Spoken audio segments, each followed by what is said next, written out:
Assalamualaikum warahmatullahi wabarakatuh. Innal hamdalillah nahmaduhu wa nasta'inuhu wa nastaghfiruh wa na'udzu billahi min shururi anfusina wa min sayyiati a'malina. Man yahdihillahu fala mudilla lahu wa man yudlil fala hadiya lahu. وأشهد أن لا إله إلا الله وحده لا شريك له وأشهد أن محمدا عبده ورسوله لا نبي بعده. قال الله تبارك وتعالى في كتابه الكريم: أعوذ بالله من الشيطان الرجيم. يا أيها الذين آمنوا اتقوا الله حق تقاته ولا تموتن إلا وأنتم مسلمون. يا أيها الناس اتقوا ربكم الذي خلقكم من نفس واحدة وخلق منها زوجها وبث منهما رجالا كثيرا ونساء واتقوا الله الذي تساءلون به والأرحام إن الله كان عليكم رقيبا. يا أيها الذين آمنوا اتقوا الله وقولوا قولا سديدا يصلح لكم أعمالكم ويغفر لكم ذنوبكم ومن يطع الله ورسوله فقد فاز فوزا. أما بعد، Ibu sekalian rahmati Allah Subhanahu wa taala, kita alhamdulillah sore hari ini masih dipertemukan oleh Allah Subhanahu wa taala dalam keadaan sehat, dan insyaallah kita semua bisa berjumpa dengan bulan Ramadan yang tinggal beberapa hari lagi akan datang menghampiri kita. Dan mudah-mudahan kita bisa memaksimalkan ketaatan di bulan Ramadan dan keluar dari bulan Ramadan dalam keadaan mendapatkan ampunan rahmat dari Allah Subhanahu wa taala. Dan ini pengajian yang terakhir ya untuk sebelum Ramadan.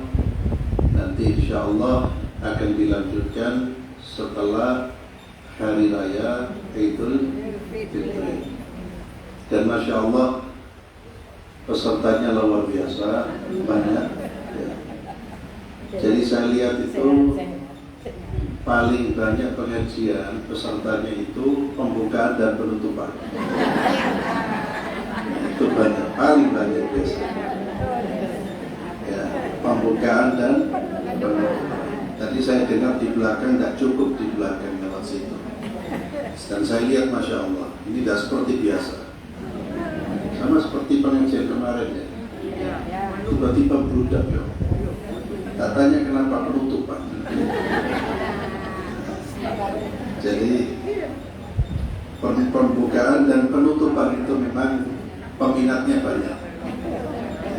Yang istiqomah itu yang mulai pembukaan sampai penutupan hadir, itu yang istimewa.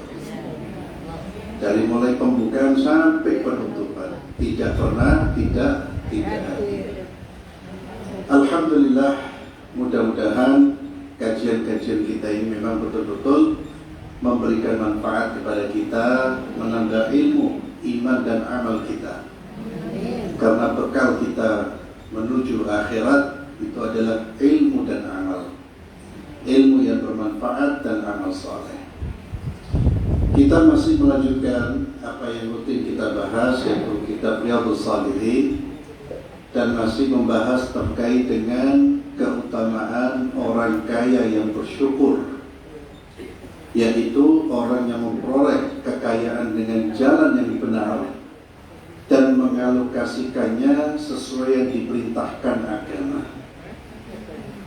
Jadi orang kalau mendapatkan uang dengan cara yang benar dan mengalokasikannya sesuai dengan aturan agama, maka dia akan mendapatkan keutamaan, mendapatkan pahala dari hasil usahanya dan infaknya. Ini orang kaya yang bersyukur. Maka orang itu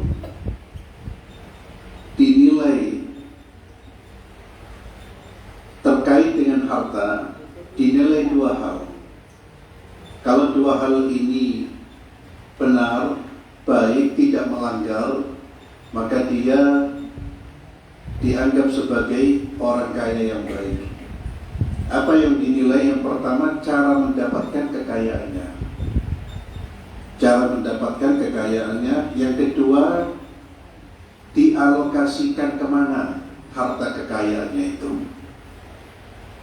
Kalau cara mendapatkannya caranya benar, kemudian hartanya dialokasikan, diinfakkan untuk hal-hal yang baik, maka dia menjadi seseorang yang terhormat sekalipun dia kaya raya. Dan dua pertanyaan yang nanti akan diajukan kepada kita semua terkait dengan harta, ya dua pertanyaan itu. Min aina iktasabahu wa fima anfaqahu. Dari mana dia memperoleh harta dan untuk apa diinfakkan. Itu pertanyaan yang pasti akan diajukan kepada kita. Semua masing-masing akan ditanya itu. Harta kita nanti akan ditanya dari mana kita dapat.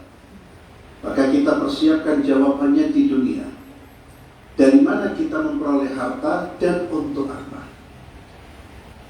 Hati-hati juga dalam mengalokasikan dana kita, mengalokasikan harta kita. Hati-hati dalam mengeluarkan harta kita.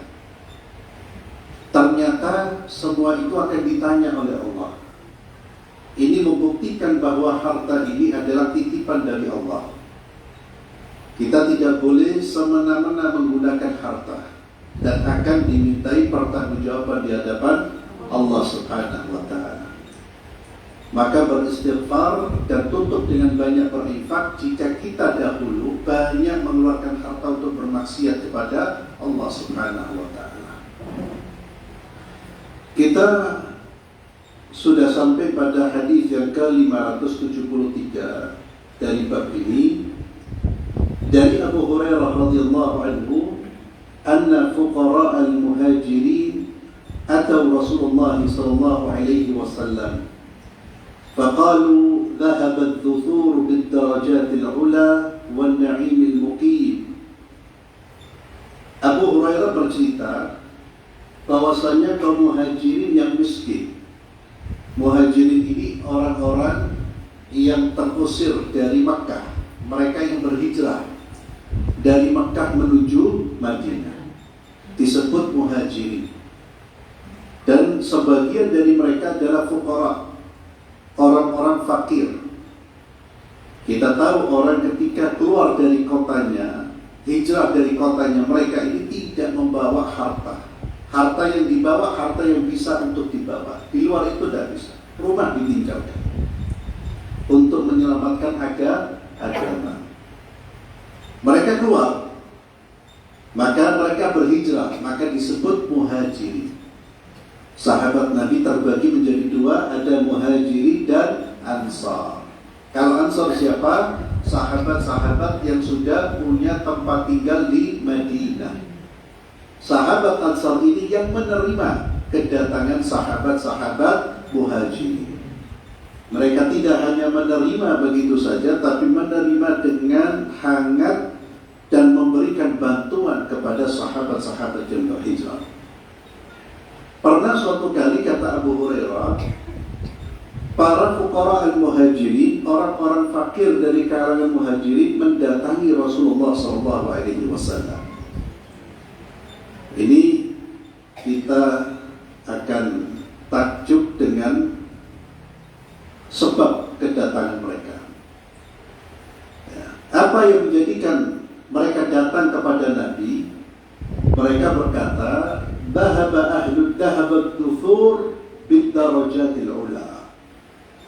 Orang-orang kaya telah pergi meninggalkan kita dengan membawa derajat yang tinggi dan kenikmatan abadi. Wan na'imil muqim. Artinya apa? Mereka datang kepada Nabi, mereka ingin mendapatkan kedudukan yang tinggi di sisi Allah seperti orang-orang kaya. Jadi kedatangan mereka ingin bagaimana kami ini di akhirat tidak dikalahkan oleh orang-orang kaya. Mereka mendapatkan kedudukan yang tinggi, derajat yang tinggi, kenikmatan yang abadi. Jadi kedatangan mereka bukan untuk minta doa biar cepat kaya, tidak. Tapi kedatangan mereka tidak ingin dikalahkan di akhirat. Jadi semangatnya para sahabat Nabi itu semangat berlomba-lomba untuk menjadi orang yang terbaik di sisi Allah. Urusan dunia bagi mereka itu urusan yang kecil. Bukan urusan yang membuat mereka kemudian menjadi orang yang linglung kehidupannya gara-gara dunia. Bukan karena dunia mereka bertengkar, bukan karena dunia mereka iri, tidak. Tapi bagi mereka dunia itu ya biasa sudah. Mereka pengennya apa? Tidak mau dikalahkan. Dikalahkan bukan soal harta, tapi soal pahala. Ini luar biasa semangat seperti ini. Dan ini harus kita punyai bersama, ini semangat ini. Semangat dan mau kalah soal pahala. Mereka menjelaskan kepada Nabi ketika mereka mengatakan, kami ini ya Rasulullah ditinggal oleh orang-orang kaya. Mereka pada posisi yang tinggi. Kata Nabi, wa madza? Mengapa demikian? Mereka memberikan alasan, yusalluna kama nusalli. Ya Rasulullah, mereka bisa sholat seperti kita sholat. Sama-sama sholat, pahalanya podo, pahalanya sama. Yasumuna kama nasum. Mereka berpuasa sebagaimana kami berpuasa, sama. Mereka bisa puasa, kami bisa puasa. Wa yatasaddaquna wa la natasaddaq. Tapi mereka ya Rasulullah bisa sedekah. Mereka bisa sedekah, mereka bersedekah, kami tidak bisa. Kalah kita ya Rasulullah. Wa ya'tiquna wa la nu'tiq. Mereka bisa membebaskan budak-budak, kami tidak bisa membebaskan budak. Dari mana uang itu? Mereka orang-orang kaya bisa membebaskan budak dan fadilahnya besar membebaskan budak. Faqala Rasulullah sallallahu alaihi wasallam. Maka Nabi Muhammad sallallahu alaihi wasallam beliau bersabda, "Afala u'allimukum syai'an tudrikuna bihi man sabaqakum wa tasbiquna bihi man ba'dakum ولا يكون أحد أفضل منكم إلا من صنع مثل ما صنعتم." Kata Nabi, maukah kalian aku beritahu tentang sesuatu yang dengannya kalian dapat mengejar orang-orang yang telah mendahului kalian, dan dengannya pula kalian akan dapat mendahului orang-orang setelah kalian, dan tidak ada seorang pun yang lebih baik dari kalian terkecuali yang melakukan apa yang telah kalian lakukan. Nabi memberikan tips. Kalian bisa mengejar orang-orang kaya itu, bisa mendahului mereka. Mau tak beritahu? Mereka mengatakan, "Ma wahai Rasulullah, Maka dijawab oleh baginda Muhammad sallallahu alaihi wasallam, tusabbihuna wa tahmaduna wa tukabbirun dubura kulli salatin 33 marratan. Kalian membaca 33 kali setelah sholat bacaan tasbih subhanallah, tahmid alhamdulillah, dan takbir Allahu Akbar. Bacalah 33 kali setelah sholat. Itu akan membuat kalian mendahului orang-orang itu. Ini menunjukkan fadilah, keutamaan orang yang membaca tasbih, takbir, tahmid dan takbir 33 kali setelah sholat wajib. Kemudian beberapa orang muhajirin yang miskin itu pulang, ya. Lalu mereka kembali lagi kepada Rasulullah SAW. Apa kata mereka? Faqalu sami'a ikhwanuna ahlul amwal bima fa'alna fafa'alu mithlah. Ya Rasulullah, apa yang kamu sampaikan itu didengar oleh saudara-saudara kami yang kaya. Mereka pun melakukan hal yang sama. Kita kalah lagi ya Rasulullah. Maka jawab Nabi Muhammad SAW, dzalika fadlullah yu'tihi man yasha. Muttafaqun alaih. Kata Nabi SAW, yang demikian itu merupakan karunia Allah yang diberikan kepada siapa saja yang Dia kehendaki. Ya sudah. Ya. Itu karunia Allah yang Allah berikan kepada siapa yang dikehendaki. Hadis ini riwayat Bukhari dan Muslim, dan lafaz hadis di atas adalah milik Imam Muslim. Maka di dalam hadis ini ada beberapa pelajaran-pelajaran yang bisa kita jadikan sebagai pelajaran dalam kehidupan kita, menjadi motivasi bagi kita. Yang pertama, kegigihan para sahabat Rasulullah SAW dalam mengerjakan amal-amal kebaikan, dan semangat mereka berlomba-lomba demi mengejar keutamaan yang tinggi di sisi Allah. Mereka betul-betul menjalankan firman Allah Subhanahu wa ta'ala, fastabiqul khairat. Yang menjadi keinginan mereka itu bukan mengalahkan saudaranya dalam urusan dunia, bukan. Yang menjadi kegelisahan mereka itu bukan karena mereka tidak punya ini, mereka punya, bukan. Yang menjadi kegelisahan mereka itu mereka kalah kedudukannya nanti di akhirat. Bandingkan semangat ini dengan semangat kita. Terkadang kita dalam hal kebaikan kita kurang bersemangat untuk menjadi pemenang, kurang bersemangat untuk menjadi yang pertama. Tapi kalau dalam urusan dunia, tidak boleh ada yang mengungguli saya. Siapa yang mengungguli saya sikut. Urusan dunia. Urusan akhirat, tafadhol antum dulu.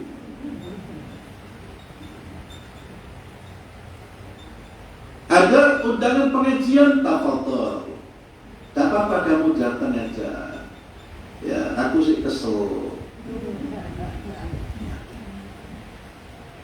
Tidak merasa, ya Allah, si fulan dapat pahala besar ini. Saya tidak dapat pahala kalau tidak datang. Coba tengok di masjid-masjid kita. Kalau hari Jumat, yang datang lebih awal paling sedikit, lebih sedikit daripada yang datang setelah imam naik di atas mimbar. Tidak ada zirah untuk mendapatkan karunia Allah. Dan itu sampai hari ini dan hampir terjadi di semua masjid. Bahkan ada masjid kita masuk, mau 5 menit, mau khatib mau naik di atas mimbar, masih sangat kosong. Hanya berapa orang. Tidak ada zirah. Tidak ada keinginan untuk mendapatkan karunia. Datangnya telat. Tapi coba kalau ada undangan makan gratis? Ada yang telat? Gak ada. Gak ada. Makan gratis. Makan itu sego api iwak. Itu dikejar, tidak boleh telat. Ini dikasih surga, gak mau telat dia. Ya itulah pintarnya kita ini. Allahu Akbar. Sahabat Nabi tidak seperti itu. Dan mereka tidak ada kecemburuan hanya persoalan apa? Si fulan dapat uang, tidak ada kecemburuan. Kenapa sekarang banyak orang saling mendolimi, saling menyekot karena tamak terhadap urusan dunia, lupa dengan akhirat. Hanya karena ingin mengungguli saudaranya dalam urusan dunia, dia tidak ridha saudaranya sukses. Dia tidak ridha saudaranya bisa maju. Ini yang tentunya tidak boleh menjadi semangat yang ada dalam diri kita, yaitu semangat hanya untuk menang dalam urusan dunia. Ya dunia silakan. Ini kan babnya orang kaya bersyukur ada keutamaan. Silakan menjadi orang kaya, tapi harus satu niatnya untuk menjadi pribadi yang lebih saleh di sisi Allah. Silakan mencari harta yang banyak, tapi harus dengan niat harta itu membuat dia semakin saleh. Dan dia harus mencari harta dari jalan yang benar dan mengeluarkan di tempat yang benar. Dan tidak perlu sampai kemudian melakukan perbuatan yang bisa merugikan saudara. Kemudian di dalam hadis ini Nabi Muhammad SAW menyebutkan bahwa lahan amal kebaikan itu banyak. Hadis ini sebetulnya ada beberapa riwayat. Disebutkan di dalam di jilid pertama kelihatannya. Hadis nomor 120. Nabi menyebutkan ketika sahabat muhajirin ini bertanya. Nabi memberikan tips apa? Kalian bertasbih, berzikir. Itu adalah sedekah. Kalian membantu orang, itu adalah sedekah. Artinya Nabi memberikan sedekah itu tidak hanya dalam bentuk mengeluarkan harta, tapi perilaku baik, perbuatan baik itu sedekah. Maka Nabi mendorong mereka untuk bisa mengungguli orang-orang yang sedekah dengan perbuatan-perbuatan baik. Perbuatan baik yang bisa diucapkan atau perbuatan baik yang bisa dikerjakan dengan jawarih mereka, otak tubuh mereka. Termasuk perbuatan baik yang fadilahnya besar, apa yang disebutkan oleh baginda Muhammad SAW adalah membaca zikir 33 kali, membaca tasbih, tahmid dan takbir. Maka ini salah satu sunnah. Selesai sholat wajib, kita membaca zikir ini. Dan tentunya ada zikir-zikir yang lain yang disebutkan dan diajarkan oleh Nabi kita Muhammad SAW. Dimulai dari kita mengucapkan istighfar ketika salam, assalamualaikum, assalamualaikum, astagfirullah, astagfirullah, astagfirullah, Allahumma antas salam, wa minkas salam, tabarakta ya dzal jalali wal ikram. Dan zikir-zikir yang diajarkan oleh Nabi. Kemudian di antara membaca ini. Dan untuk melengkapi jumlah 99 kali, kan 33, 99 kali, kita lengkapi dengan baca la ilaha illallah wahdahu la syarika lahu mulkul hamdu wa ala kulli syai'in qadir. Kemudian juga ada zikir membaca ayat kursi. Ini di antara zikir-zikir yang diajar oleh Nabi kita Muhammad sallallahu alaihi wasallam. Kemudian Allah Azza wa Jalla telah membagi karunia-Nya sesuai dengan kehendak Allah. Ada yang dibagi oleh Allah karunia-Nya, ada yang mendapatkan karunia berupa harta, ada yang mendapatkan karunia berupa kecerdasan, ada yang mendapatkan karunia berupa kesehatan yang terjaga terus, ada yang mendapatkan karunia berupa ini dan itu, ada yang mendapatkan karunia berupa anak-anak yang saleh. Allah membagi dan tidak boleh ada yang memprotes. Kita hanya perlu melakukan ikhtiar saja.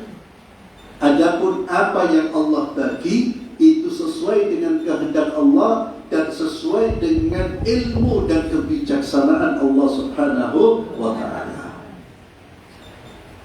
Kenapa si fulan hartanya lebih banyak dari saya? Itu adalah karunia dari Allah, urusannya Allah Subhanahu wa ta'ala.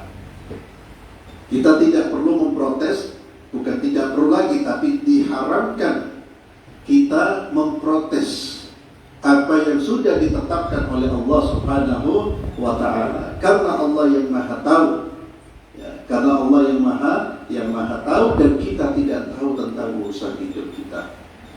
Kita ini manusia harus menjadi pribadi-pribadi yang nurut dan manut kepada Allah saja. Ikuti dan yakini apa yang Allah tetapkan, itu yang terbaik. Selama kita terus melakukan perbuatan-perbuatan yang baik. Wallahu ya'lamu wa antum la ta'lamun. Allah yang maha tahu, sedangkan kalian tidak mengetahui. Kemudian kita masuk pada bab baru, yaitu dzikrul maut, ya, mengingat kematian dan tidak panjang angan-angan. Mengingat kematian dan tidak panjang angan-angan. Salah satu bab yang harus selalu kita ingat adalah bab tentang kematian. Ya, nanti kita baca bagaimana Nabi Muhammad SAW mengingatkan kita agar selalu mengingat kematian. Dan mengingat kematian ini membuat orang tidak panjang angan-angan. Apa panjang angan-angan itu? Bermimpi, ingin sesuatu, ingin melakukan, atau ingin banyak keinginan-keinginan yang membuat dia lalai dari mengingat Allah, yang membuat dia lalai dari bertaubat kepada Allah Subhanahu wa ta'ala. Ini yang membuat orang akhirnya tertunda kebaikan-kebaikan yang bisa dia lakukan. Ketahuilah wahai hamba Allah, bahwa Anda akan kembali kepada Rabb-Mu yang secara pasti Anda akan meninggalkan dunia ini. Adapun muara akhir bagi setiap makhluk yang hidup di bumi, yaitu kematian. Hakikat itu berdasarkan pada firman Allah Subhanahu wa ta'ala, kullu man 'alaiha fan. Semua yang ada di bumi ini akan binasa, semuanya. Ya. Tidak ada yang kekal kecuali hanya Allah Subhanahu wa ta'ala. Allah juga menyatakan bahwa kematian merupakan sesuatu yang pasti ada, dan ia adalah makhluk. Allah Azza wa Jalla berfirman, alladzi khalaqal mauta wal hayata. Allah lah yang menciptakan kematian dan kehidupan. Dan sarana pencabut roh manusia adalah para malaikat, sebagaimana firman Allah dari surah As-Sajdah, qul yatawaffakum malakul maut alladhi wukkila bikum. Katakanlah, malaikat maut yang diserahi untuk mencabut nyawamu akan mematikan kalian. Kemudian firman Allah, walau tara idh yatawaffa alladhina kafaru al-malaikah. Dan sekiranya kamu melihat ketika para malaikat mencabut nyawa orang-orang kafir. Jadi sarana yang mengambil roh kita adalah para malaikat. Tetapi yang mematikan makhluknya pada hakikatnya adalah Allah Subhanahu wa ta'ala. Sebagaimana firman Allah Subhanahu wa ta'ala di dalam surah Az-Zumar ayat 42, Allahu yatawaffal anfusa hina mautiha. Allah yang memegang jiwa orang ketika matinya. Kematian itu sekalian, ini merupakan kematian kita di dunia. Ini merupakan putusnya keterikatan ruh dengan badan dan terlepas darinya dengan bentuk yang kita ketahui. Jadi kematian itu hanya perpindahan ruh. Kita meninggalkan dari alam dunia menuju alam barzakh. Sudah, kalau sudah mati, bahwa kehidupan dunia ini selesai. Tidak ada kehidupan lagi dan tidak mungkin kita akan kembali. Kita akan melakukan perjalanan kembali. Sehingga kehidupan manusia itu adalah perjalanan dari satu tempat menuju tempat-tempat yang ujung-ujungnya adalah surga dan neraka. Dan tempat yang paling cepat kita singgah itu dunia. Setelah keluar dari rahim ibu, paling cepat itu dunia. Paling cepat kita singgahi. Dan di kehidupan dunia ini disebut oleh Allah sebagai apa? Disebut oleh Nabi SAW sebagai apa? Perjalanan. Perjalanan. Kun fid dunya ka'annaka gharibun aw 'abirun sabil. Seperti orang yang menyeberangi jalanan. Jadi ingat, dunia ini bukan tempat kita bermukim. Ini tempat kita seperti orang yang melakukan perjalanan safar. Dia hanya perlu mengambil bekal-bekal untuk melanjutkan perjalanan yang lebih jauh dan lebih susah, yaitu alam barzakh. Yang setelah alam barzakh dibangkitkan di padang mahsyar, dan di situ kita proses lagi hisab, dan ada berbagai macam kehidupan atau peristiwa-peristiwa sampai ditentukan ketentuan kita apakah surga atau neraka. Orang yang memahami ini, dia akan menganggap ringan kehidupan dunia ini. Dan dia tidak akan menjadikan dunia sebagai apa?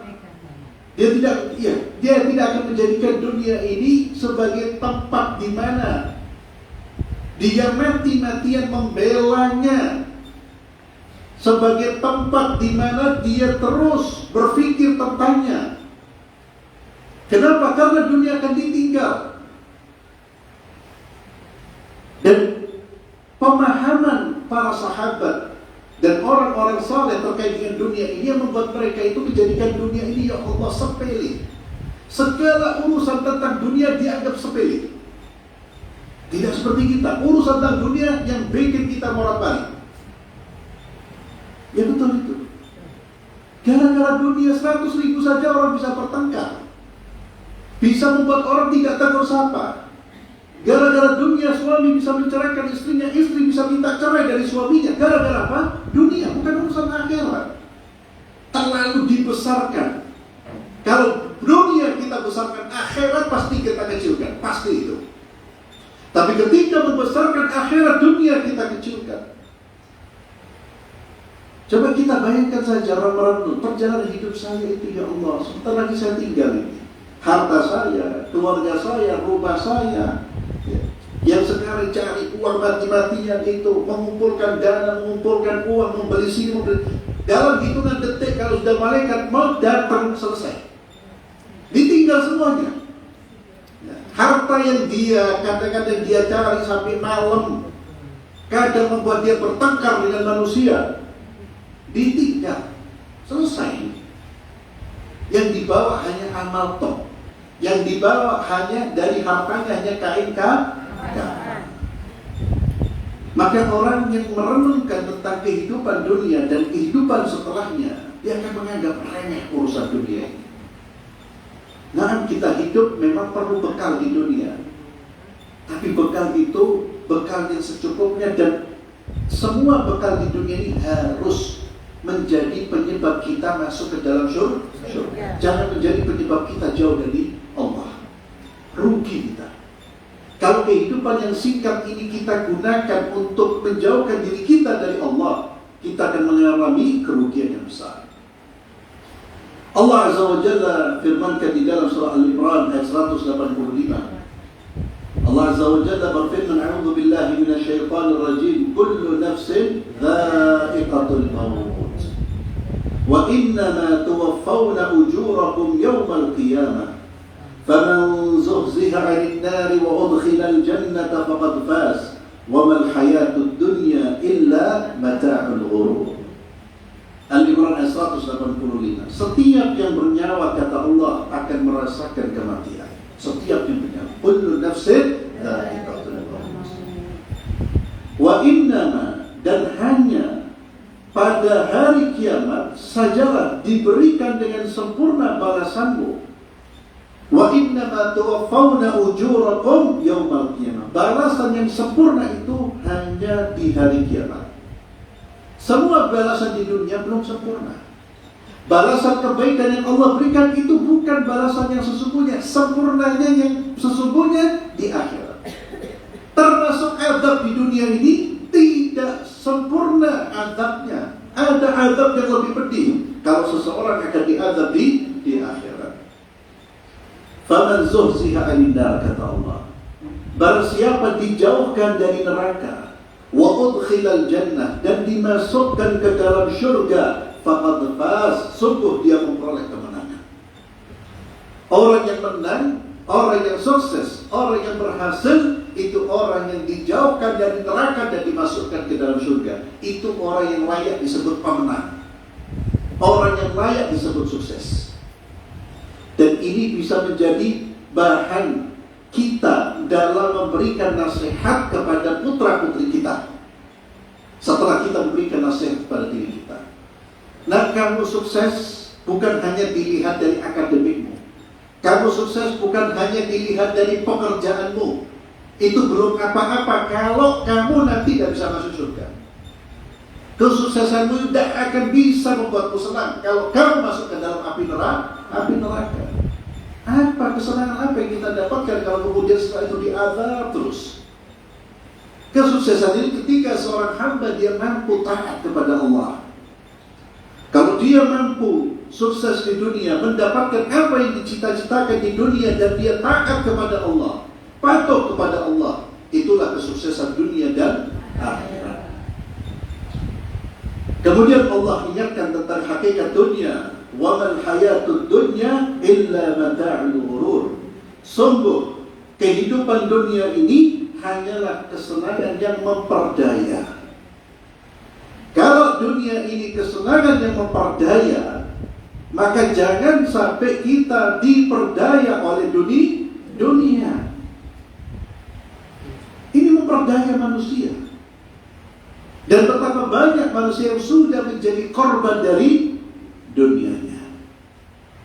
Kemudian Allah Azza wa Jalla berfirman di dalam surat Luqman ayat 34, "Wa ma tadri nafsun madza taksibu ghadan, wa ma tadri nafsun bi ayyi ardin tamut." Dan tidak ada seorang pun yang dapat mengetahui dengan pasti apa yang akan dikerjakannya besok. Tidak ada orang yang tahu.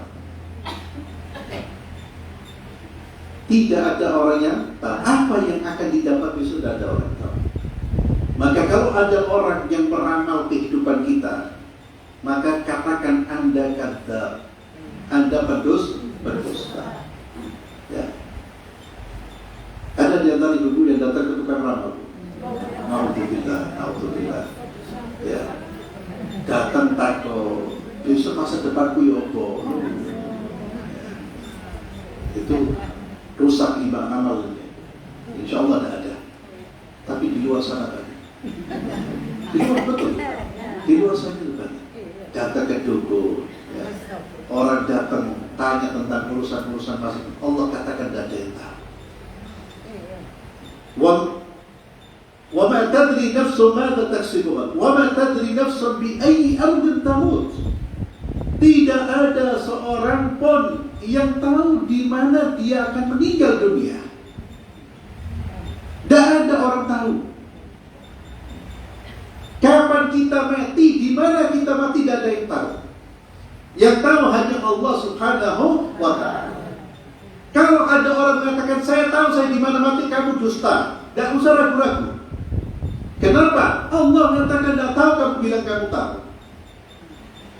Tidak ada yang tahu. Pasti orang itu matinya kapan dan dia mati di mana? Kemudian Allah Azza wa Jalla berfirman, "Fa idza jaa ajaluhum la yastakhiruna sa'atan wa la yastaqdimun." Maka apabila ajalnya tiba, mereka tidak dapat meminta penundaan atau percepatan sesaat pun. Kalau sudah ajal kita datang, selesai. Tak bisa, ya Allah tunda sedikit, ya Allah akhirkan, tak bisa. Ajal itu kalau sudah datang pasti akan memutus kehidupan kita. Kalau ajalnya belum datang, walaupun orang itu jatuh dari tingkat 100 seorang dia. Kalau ajal seseorang belum datang, dia tidak akan mati. Maka ibu-ibu sekalian, ada kesalahpahaman yang terjadi di tengah-tengah masyarakat kita. Kalau ada orang mau meninggal, gak mati-mati, lalu dikait-kaitkan dengan keridhaan orang lain. Ini ada keluarganya yang gak ridho. Ya Allah, belum waktu dia, belum waktu, waktu nih, ente ridho, dan ridho dia mati. Dan itu masih terjadi di tengah-tengah masyarakat kita. Ini ada keluarganya yang belum ridho. Coba ridho semua ya. Loh, belum waktunya. Kalau belum waktunya, 1 detik pun tidak akan diakhirkan sama Allah. Allah itu sudah punya waktu tepat persis. Dia meninggal dunia. Allah yang tahu. Ya. Jadi bukan masalah manusia ridho dari ridho kabeh terus tidak mati-mati wong. Jadi bukan soal apa ridho. Kemudian firman Allah Subhanahu wa taala, ya ayyuhalladzina amanu, wahai orang-orang yang beriman, la tulhikum amwalukum wala auladukum an dzikrillah wa man yaf'al dzalika fa ulaika humul khasirun. Wahai orang-orang yang beriman, janganlah harta bendamu dan anak-anakmu melalaikan kalian dari mengingat Allah. Wa man yaf'al, dan siapa yang berbuat demikian, yang terlalaikan dari mengingat Allah, disebabkan oleh hartanya, disebabkan oleh anak-anaknya, faulaika humul khasirun, maka mereka itulah orang-orang yang rugi. Orang-orang yang rugi, orang yang terlalaikan dari ibadah gara-gara harta, bukan dapat untung, rugi dia. Orang-orang yang telat Jumatan gara-gara cari duit, rugi dia, bukan dapat untung. Allah katakan faulak, mereka lah orang-orang yang rugi. Wa anfiqu, kata Allah, infakkan harta kalian. Wa anfiqu mimma razaqnakum, dan infakkanlah sebagian dari apa yang telah kami berikan kepada kalian, min qabli ayyatiya ahadakumul maut, sebelum datang kematian kepada salah seorang di antara kalian. Fayaqula rabbi laula akhartani ila ajalin qarib fa asaddaqa wa akum minas salihin. Jangan sampai ketika kematian datang baru dia mengatakan, ya Rabbku, sekiranya Engkau berkenan menunda kematianku sedikit waktu lagi, maka aku dapat bersedekah dan aku termasuk orang-orang yang saleh. Allahu Akbar. Ini ayat Al-Munafiqun, direnungkan 9-11. Ayat yang luar biasa. Kalau kita membaca ayat ini tidak bergetar, tidak takut, ada problem berat, ada penyakit di dalam hati kita. Semua orang-orang saleh bergetar membaca ayat ini. Allah ingatkan, berbuat baiklah segera, berinfaklah segera, sebelum datang kematian. Lalu kalian mengatakan, ya Allah, tunda sesaat ya Allah, biar saya bisa infak. Tunda sesaat ya Allah, agar saya bisa menjadi orang saleh. Apa kata Allah Azza wa Jalla? Wa la yu'akhirallahu nafsan idza jaa ajaluha. Wa la yu'akhirallah, dan Allah tidak akan menunda kematian seseorang apabila waktu kematiannya telah datang. Wallahu khabirun bima ta'malun, dan Allah Maha teliti apa yang kalian kerjakan. Tidak ditunda. Maka jangan sampai kita menunggu waktu di mana penyesalan tidak bermanfaat. Bersegeralah berbuat kebaikan, bersegeralah menjadi orang saleh, bersegeralah menjadi orang yang meninggalkan perbuatan-perbuatan dosa, melakukan ketaatan. Nyeselnya orang yang ketika datang kematian, nyeselnya sudah tidak bisa dibayangkan. Karena terputus dan dia tidak mungkin bisa menyambung kehidupan lagi. Allah sudah ingatkan kita. Dan kenapa di sini perintah infak? Wa anfiqu. Kata para ulama, karena infak salah satu ibadah yang membuat orang itu akan bergembira ketika dia meninggal dunia. Dan gara-gara infak itu ada orang-orang yang menyesal. Karena dia melihat begitu besar fadilahnya orang berinfak, dia menyesal. Duhai, sekiranya saya di dunia, saya lebih banyak berinfak. Maka Allah sudah ingatkan, wa anfiqu. Infakkan harta kalian. Dan ayat ini lu sekalian, kaitannya dengan Ramadan besok. Bersegeralah melakukan kebajikan-kebajikan di bulan Ramadan. Jika Allah mempertemukan kita dengan bulan Ramadan, dan maksimalkan, karena kita tidak tahu apakah Ramadan tahun depan kita masih hidup atau masih sehat. Kita tidak tahu. Bisa jadi Ramadan berikutnya kita sudah tidak ada di dunia ini, atau kita ada tapi kita sudah tidak sehat lagi. Jangan tunda kebaikan sekecil apapun. Maksimalkan betul Ramadan tahun ini. Dan nasihat ini terus diulang, dan harus terus diulang.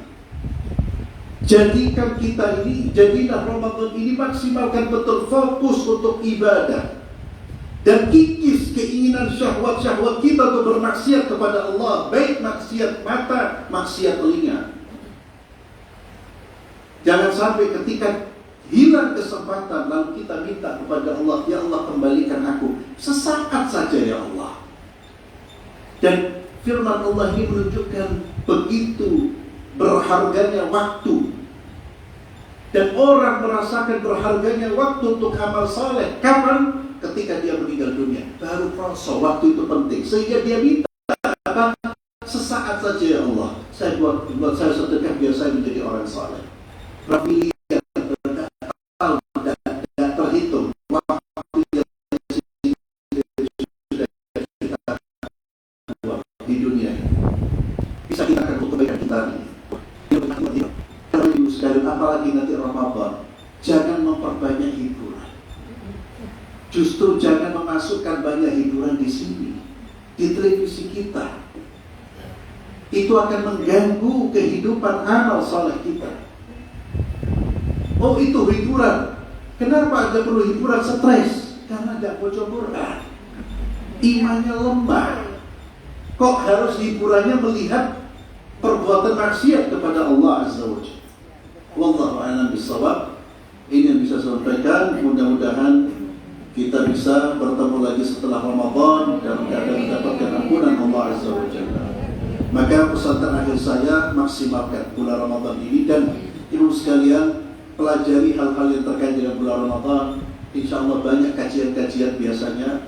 Ada tarhib-tarhib Ramadan didengar, baik datang langsung atau melalui YouTube. Kalau melalui YouTube atau melalui medsos itu, kalau memang kita tidak bisa datang. Tapi kalau bisa datang, kita datang. Karena melalui medsos itu memang ya itu bagus, tapi terkadang kurang maksimal.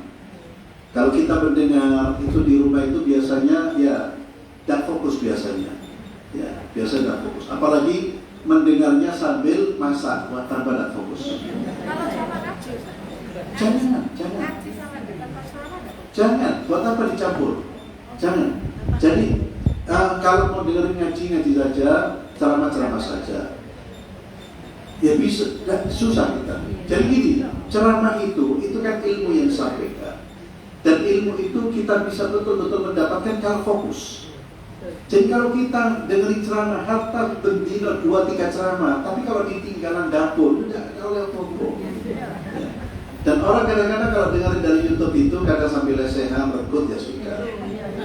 Kalau di majelis taklim kan mau tidur isin dia. Kalau mau tidur isin, tekan terus. Seperti itu. Wallah. Jadi pelajari, yang penting pelajari dan kita optimalkan ya diri kita untuk mengisi waktu waktu-waktu dengan kebaikan. Wallahu a'lam. Ada pertanyaan? Ustaz, Iya. kalau orang umroh itu Umroh? kan ya, Iya. sebelum pakai ihram terus pakai hair tonic wangi kan Ustaz, boleh nggak? Boleh. Boleh. Kalau sebelum ihram itu boleh menggunakan wangi-wangian. Belum lihat kan ya? Iya, belum. Ya. Boleh menggunakan. Tidak ada masalah. Yang tidak boleh itu ketika ihram. Iya. Nggak dengar. Kenapa? Mati suri. Iya, berarti belum mati dia. Itu kan istilah kita. Dia belum meninggal dunia. Karena orang kalau meninggal dunia, rohnya langsung dicabut di bawah malaikat. Ya.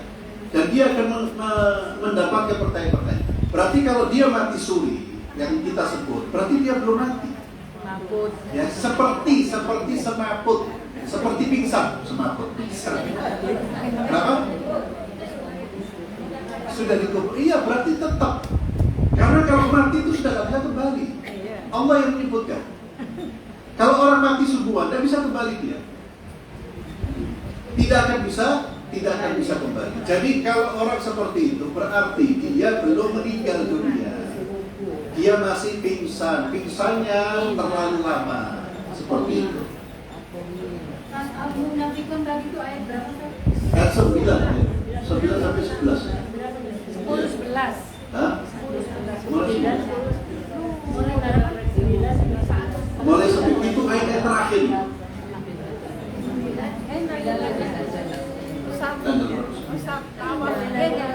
Ustaz, tawaf sama sa'i pakai masker nggak apa-apa ya?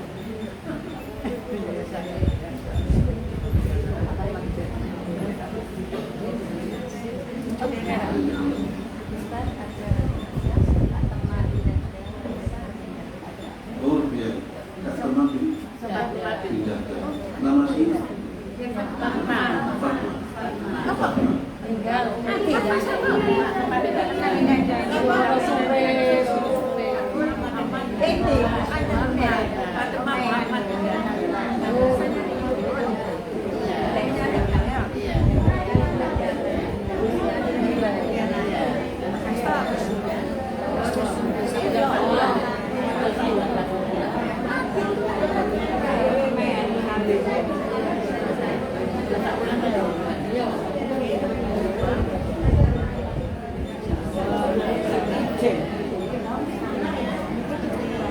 Kita akhiri dengan doa Bismillahirrahmanirrahim. Alhamdulillahirabbil alamin. Hamdan katsiran thayyiban mubarakan fih.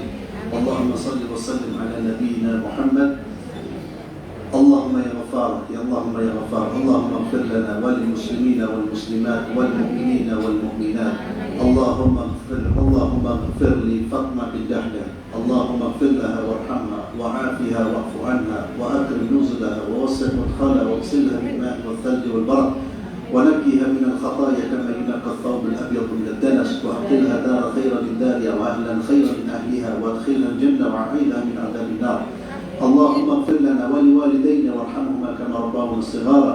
ربنا هب لنا من ازواجنا وذريتنا قرة اعين واجعلنا للمتقين اماما. اللهم بلغنا رمضان، اللهم بلغنا رمضان، اللهم بلغنا رمضان، واجعلنا في شهر رمضان ممن صام وقام رمضان ايمانا واحتسابا. ربنا إننا نسألك علما نافعا ورزقا طيبا وعملا متقبلا. ربنا آتنا في الدنيا حسنة وفي الآخرة حسنة وقنا عذاب النار. وصلى اللهم على نبينا محمد وعلى آله وصحبه وسلم والحمد لله رب العالمين. تأخيرنا دعاء كفارة المجلس. سبحانك اللهم وبحمدك أشهد أن لا إله إلا أنت أستغفرك وأتوب إليك. السلام عليكم ورحمة الله وبركاته.